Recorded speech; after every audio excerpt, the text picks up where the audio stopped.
ജീവനക്കാർക്കായി LDF സർക്കാർ പ്രഖ്യാപിച്ച അഷ്വേർഡ് പെൻഷൻ പദ്ധതി നടപ്പിലാക്കുന്നതിന് പകരം നിലവിലെ പങ്കാളിത്ത പെൻഷൻ പദ്ധതിയിൽ ജീവനക്കാർക്ക് അനുകൂലമായ മാറ്റങ്ങൾ വരുത്താൻ സർക്കാർ. ജീവനക്കാർ ദീർഘകാലമായി മുന്നോട്ട് വയ്ക്കുന്ന ആവശ്യങ്ങൾ ഇതിലൂടെ നിറവേറിയേക്കും. ജീവനക്കാർക്കായി LDF സർക്കാർ പ്രഖ്യാപിച്ച അഷ്വേർഡ് പെൻഷൻ പദ്ധതി നടപ്പാക്കുന്നതിനു പകരം നിലവിലെ പങ്കാളിത്ത പെൻഷൻ പദ്ധതിയിൽ ജീവനക്കാർക്ക് അനുകൂലമായ മാറ്റങ്ങൾ വരുത്തുന്ന കാര്യം ഇപ്പോൾ സർക്കാരിന്റെ പരിഗണനയിലാണ്.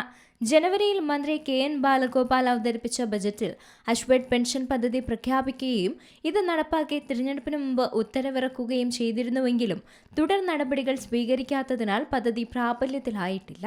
ഈ പദ്ധതി UDF സർക്കാർ തുടരാനും ഇനി സാധ്യതയില്ല.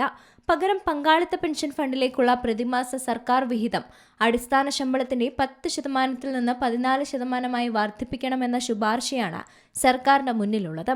ജീവനക്കാർ ദീർഘകാലമായി തന്നെ മുന്നോട്ട് വയ്ക്കുന്ന ആവശ്യമാണിത്. കേന്ദ്ര സർക്കാരും പല സംസ്ഥാനങ്ങളും വിഹിതം നേരത്തെ തന്നെ വർദ്ധിപ്പിച്ചിരുന്നു. പക്ഷേ ഇതുവഴി സർക്കാരിനുണ്ടാകുന്ന അധിക ചെലവിന് പണം കണ്ടെത്തേണ്ടി വരും. അതിനാൽ തൽക്കാലം പഠിക്കാൻ സമിതിയെ വെച്ച് പരിഷ്കാരം വൈകിപ്പിക്കുക എന്ന മാർഗത്തിലേക്ക് സർക്കാർ കടന്നേക്കും. DA കുടിശ്ശിക നൽകുക, ഭവന വായ്പാ പദ്ധതി പുനഃസ്ഥാപിക്കുക എന്നീ തീരുമാനങ്ങളും ബജറ്റിൽ ജീവനക്കാർ പ്രതീക്ഷിക്കുന്നുണ്ട്.